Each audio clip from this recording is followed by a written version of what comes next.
The world outside my new window is a watercolor painting, blurred and softened by the steady, gentle rain. I watch the drops slide down the glass, merging, separating, each one carrying a little piece of the streetlight's glow. This apartment is so quiet. It's a different kind of quiet from the one in my old house. That quiet was full the hum of the refrigerator, the creak of the floorboards settling for the night, the distant rustle of Robert turning a page in his study. This quiet is empty. It's a hollow space where every sound is my own. The click of a cup on a saucer echoes. The sigh I didn't know I was holding seems to hang in the air. And it was here, surrounded by this new, unfamiliar silence, that I remembered the moment everything began to unravel. Not with a shout, but with a smile, my own. When my daughter-in-law told me to leave, I smiled. I actually did. It wasn't a smile of joy or agreement. It was the smile of someone who has been holding a heavy, awkward package for miles, and finally,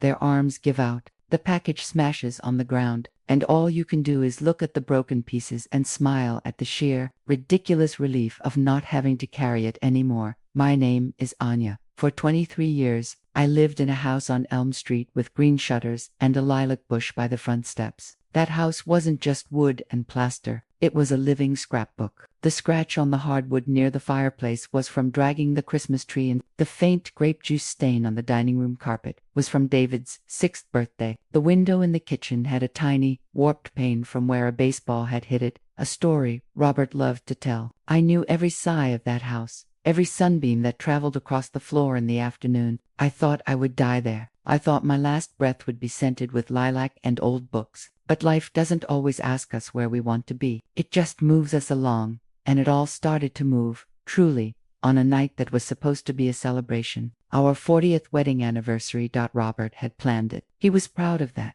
"Leave it to me, Anya," he'd said, patting my shoulder. "I've booked somewhere special." The restaurant was called The Gilded Elm. All dark wood and soft candlelight. The menus had no prices. Our son, David, was there, his face so bright with pride for us. And beside him, Chloe Mador, elegant, intelligent Chloe, with her sharp eyes and her kind, efficient smile. She'd brought me a beautiful silk scarf, which I'd draped over my shoulders. I was wearing a new blue dress, the color of a twilight sky. Robert wore a suit and the sapphire tie I'd given him that morning. For the first hour, it was perfect. We ate delicate appetizers. We told stories. David reminded us of the disastrous beach vacation where it rained the whole week. Robert talked about building his business from the garage. I listened, my heart feeling soft and full, like a well-needed loaf of bread. This was the reward, wasn't it? These people, this table, this long, woven-together life. Then, as the waiter cleared our main plates, Robert leaned back, his face rosy from the wine. He looked at me, his eyes twinkling in a way I knew too well. It was his. "I'm about to tell the story. Look, you know," he began, his voice carrying across the table. "We're lucky to be here tonight. Very lucky. Because if I'd left the finances to Anya, we'd probably be at a food truck." He chuckled. David gave a small, obligatory laugh. Chloe's smile stayed in place, but her eyes flickered to me, then down to her napkin. My cheeks grew warm. "Here it was, Dad," David said, a gentle warning in his tone. "No, it's true," Robert continued, enjoying his audience. "My lovely wife still balances our checkbook with a pencil and a big eraser. Thinks online banking is a form of black magic. Remember, David, when she tried to pay the mortgage online and accidentally subscribed us to a monthly donation for, what was it, dear? Rescued donkeys. It was retired racing greyhounds," I said softly, my voice barely there. I'd been so flustered by the website. All the buttons and prompts. The confirmation email had been a shock. Robert had laughed for a week, calling me his technologically challenged philanthropist. "Greyhounds, donkeys, same difference," Robert boomed, taking a sip of water. "The point is, the world of numbers moves a bit too fast for our Anya. Her heart's in the right place, but her decimal point, often on the run." He reached over and squeezed my hand. It was meant to be affectionate, but it felt like he was pinning me to the spot. I looked at my plate. The delicate gold rim seemed to blur. This was his old, familiar tune. For years, it was a gentle ribbing. "Anya's in charge of the art. I'm in charge of the math," he'd say to friends. But over time, the joke had hardened into a fact, a defining truth about me in our family story. Anya is not practical. Anya is not financial. Anya needs to be taken care of. I saw David look at Chloe again. This time, It wasn't a glance. It was a communication, a slight shrug, an eyebrow raised that said, *C. What did I tell you? Chloe gave a tiny, almost imperceptible nod. In that moment, I wasn't just the butt of a joke. I was a case study, proof of a problem they had already discussed. The dessert arrived, a cloud of chocolate souffle. The conversation moved on, but the air had changed. It was thinner, cooler. I felt myself shrinking into my chair, into the role that had been written for me. Then, the bill came. The waiter, with a practiced flourish, set the sleek leather folder right in front of Robert, the patriarch, the provider, the one good with numbers. He opened it with a confident smile. The smile faltered. His eyes, which had been so merry moments before, scanned down the page. They stopped. He blinked. A deep furrow appeared between his brows. He lifted the paper slightly, as if a different angle would change the numbers. Everything all right, Robert? Chloe asked, her voice polite. This can't be right, he muttered. His voice had lost its resonant confidence. It was thin, papery. What is it, Dad? David leaned in. The wine, that Bordeaux I ordered. They must have put the wrong code in. He pointed, his finger trembling just slightly. I knew exactly which wine it was. I'd seen the list. When Robert had asked for a special bottle, I'd quietly pointed to one halfway down. This one has lovely notes of cherry, I'd said, reading the description. He'd waved his hand. Too simple for a night like this. He'd gestured to the waiter. We'll have the Chateau Lafite Rothschild. He'd said the name with such easy flourish, like ordering a cup of coffee. I'd felt a jolt of anxiety then, a silent scream in my stomach, but I'd said nothing. I never did. Chloe took the bill from his slack fingers. She looked at it for only a second. That's the 2005 vintage, she said, her tone crisp and factual. It's listed at $750. The number hung in the air like a physical thing. David sucked in a breath. Robert's face went from pink to pale gray. He looked like a man who had just stepped off a cliff he didn't know was there.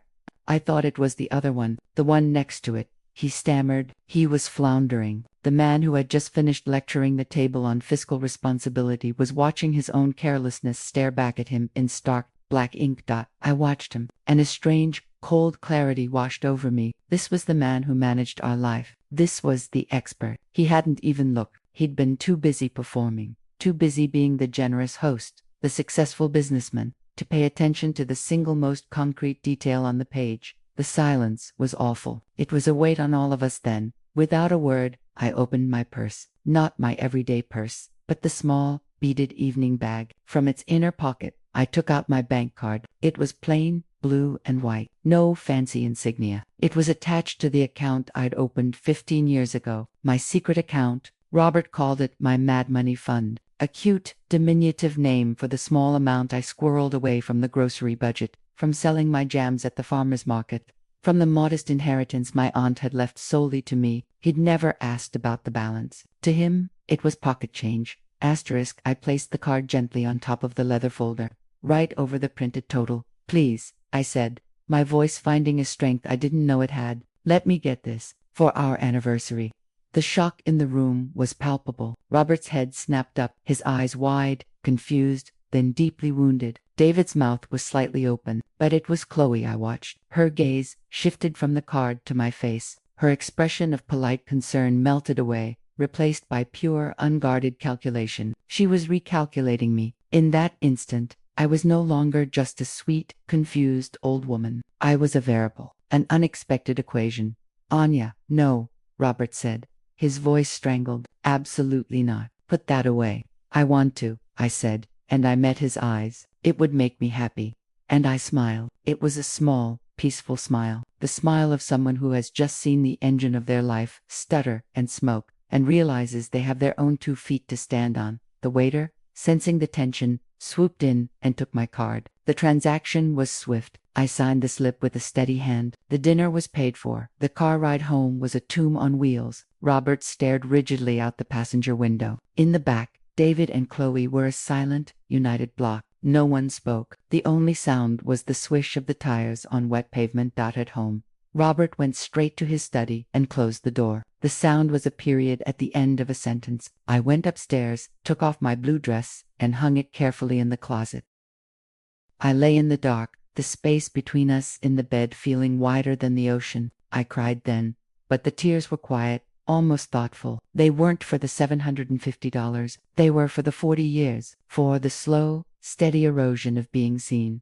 The following days were a minefield of quiet. Robert was profoundly humiliated. His pride, which was a large and fragile thing, had been cracked. He couldn't blame the restaurant. He couldn't blame the waiter. The fault was his own carelessness, highlighted brilliantly by my simple, solvent act. So the anger and shame curdled inside him, and it seeped out as a cold, heavy silence. He stopped the money jokes entirely. Now, we didn't talk about money at all. We didn't talk about much of anything. It was a few weeks later that Chloe began her afternoon visits. At first, they were a blessing, a feminine presence in the house. She'd bring a pastry. We'd have tea. She'd ask about the garden, about old family recipes. I was disarmed, grateful for the company, for what I thought was an olive branch after the awkward anniversary. But the texture of her conversations began to change. The questions became pointed. Anya, who's your power of attorney? It's so important to have that in place. Do you and Dad have a living trust? It avoids so much hassle for the family later. This house is wonderful, but it must be a lot of work. And the property taxes in this neighborhood, they must be staggering. I felt like a butterfly being pinned, very carefully, to a board. Each question was another pin. I gave vague answers. Oh, Robert has all those papers in his office. Or, we've always managed, one way or another. Then came the day with the folders. She arrived, her smile bright, but her eyes were focused. She laid out color-coded binders on my kitchen table. I've been doing some research, she said, her voice brimming with helpful energy, just for my own peace of mind. David and I worry. You know, we want to make sure you and Dad are set up for a stress-free future. I looked at the charts, graphs projecting healthcare costs, lists of age-appropriate housing, comparisons of investment returns. My future, my life with Robert, was reduced to columns and pie charts. This is very thorough, Chloe, I said, my throat tight.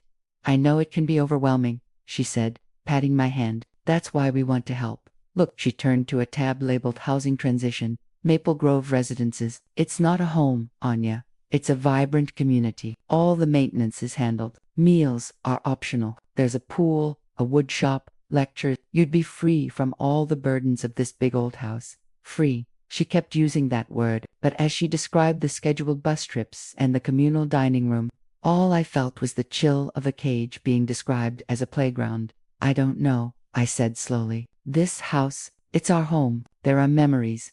Her smile became patient, the kind you give a child who doesn't want to go to bed. Memories are in your heart, not in the drywall, and you have to think practically. What if Dad falls on those stairs? What if the roof needs replacing? The financial and emotional strain. David and I just don't want that for you.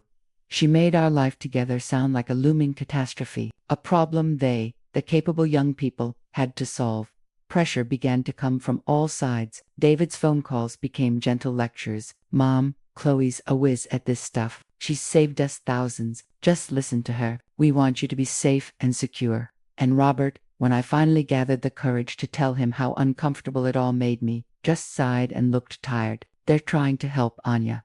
Chloe's very smart. Maybe, she has a point. This house is a lot. Maybe it's time to think about simplifying. Simplifying. Another soft, deadly word. It meant erasing. It meant packing away a life. I felt myself becoming smaller in my own home. I'd catch Chloe looking at a piece of furniture, not with admiration, but with an appraisal of its resale value. I'd see David on the phone in the hallway, his voice low, saying things like estate planning and liquidity. I was living in a house that was no longer a home, but a jointly held asset under discussion. The breaking point was as quiet and efficient as Chloe herself. A rainy Tuesday, she came without calling first. She held a large manila envelope, and her usual veneer of cheerful concern was gone. Her face was all business. Anya, she said, not bothering with hello, we need to make a decision. The 2-bedroom unit at Maple Grove is available. It's the best one. If we don't take it now, we could be waiting a year or more. I stood by the sink, drying a teacup. A decision. Robert and I haven't. Dad is on board, she said, cutting me off. Her voice was firm. He understands the financial logic. We've run the numbers. With the equity from this house, we can fund a comfortable residence for you both, for decades, with a solid inheritance left over for David. She pulled papers from the envelope, a realtor's contract, a market analysis of our home, with a suggested listing price. It was a shockingly large number. It felt like blood money. He's on board. The words were a whisper. My husband had agreed to sell our home without a real conversation with me. He had given his blessing to this dismantling. He sees it's for the best. Chloe said, her tone softening, as if delivering difficult medical news. For everyone, the stress of maintaining this place, the risks. It's time, Anya. I looked past her, through the kitchen doorway into the living room. I could see the faint stain on the rug. I could see the shelf where David's Little League trophies still gathered dust. I could feel the ghost of 1,000 ordinary days, mornings with coffee, nights with the news on, arguments, laughter, silence. All of it was being weighed, measured, and found too costly to keep. A profound numbness spread through me. The fight, the fear, the sorrow, it all just drained away. What was left was a cold, clear pool of acceptance. I see, I said. The realtor needs to stage the house, Chloe continued, her words now coming quickly. Seeing my acquiescence, to get the best price, so we'll need to get it cleared out and ready. We thought it would be easiest if you moved into Maple Grove a few weeks ahead of Dad, to get settled. He'll follow once the sale is final. We'll need you to leave. There it was. Not we'll move together. Not let's start this new chapter side by side. It was an eviction, wrapped in the soft language of care. I was to be removed first, like a piece of furniture that was in the way of the professional photographers. I looked at her, this young, beautiful, capable woman who held my son's heart and now held the blueprint of my future, and I smiled. It was the smile that had confused her at the restaurant. It was the smile of absolute surrender, and in that surrender, a terrifying kind of freedom. Okay, I said. Relief flooded her features. She stepped forward and hugged me. It was brief, bony. You're making the right choice, she said into my ear. You'll see, you're going to love it. After she left, I sat at the silent kitchen table for a long, long time. I watched the rain. I thought of my blue card that had been the first tiny act of defiance. This was the consequence, or perhaps it was the culmination. I didn't argue. There was no scene. I simply began, the next day, to pack a life into boxes. I was methodical, emotionless. Robert drifted through the process like a sleepwalker. He'd mutter things like fresh start and less to worry about, but his eyes were hollow. We were two ghosts, haunting a house that was soon to belong to someone else. The day I left, he had a golf game. He said it had been on the calendar for months. He stood awkwardly in the foyer as the taxi waited outside. His own suitcase was by the door, ready for his move to Maple Grove the following week. I'll see you there soon, he said. It wasn't a promise, it was a plea. I nodded. I got into the cab. I did not let myself look back. I knew if I saw the lilac bush, if I saw the green shutters, I would shatter into a million pieces that could never be put back into any box.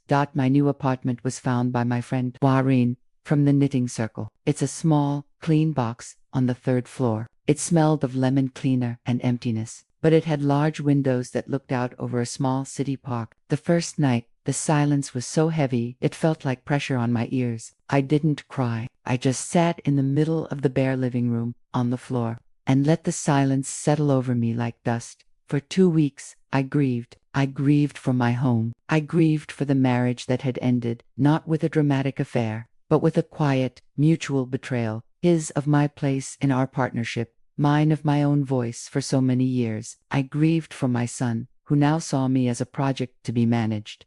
Then, late one evening, the phone rang. It was Robert. His voice was thin, crackly with tears. Anya, he said. Anya, it's awful. He was at Maple Grove. The 2-bedroom was luxurious, he said, but it felt like a hotel. A very quiet, very final hotel. The walls were thin. He could hear his neighbors' coughing fits. His front door opened onto a long, brightly lit hallway that smelled of disinfectant and steamed vegetables. All of his financial passwords, his accounts, everything, had been helpfully consolidated by Chloe into a single online portal she managed. He had an allowance. He, who had run a successful business, now had to ask for money to buy a new book or get a haircut. She said it's to prevent fraud. He wept. She said, it's easier. I feel like a child, or a prisoner. She meant well, he kept repeating, as if trying to convince himself. I listened. The anger I had expected to foul vindication even never surfaced. Instead, I felt a deep, oceanic sadness. He had been so eager to hand over the burden, and now he was drowning in the helplessness he had once assigned to me. Can I? He swallowed audibly. Can I come see you? Just for a visit. I looked around my apartment. My few things were in place now. My own armchair by the window, my books on a shelf I'd put together myself, my kitchenette with my own tea canister. It was modest. It was mine. Yes, I said. You can visit. T came the next afternoon, carrying a small bunch of drooping daffodils from the grocery store. He looked 10 years older. The bluster was gone. The performance was over. He was just a lost, tired man. He sat in my armchair, looking out the window. It's peaceful here, he said, and it sounded like a prayer. We talked not about finances or housing plans. We talked about the tomato plants we used to grow that always got blight. We talked about the dog we had when David was little, a scruffy terrier named Buddy. He apologized, not in one sentence, but in 100 small ways, in the way he couldn't meet my eyes, in the way his voice broke when he said, "I didn't know it would be like this," in the way he finally whispered, "I'm sorry I never listened."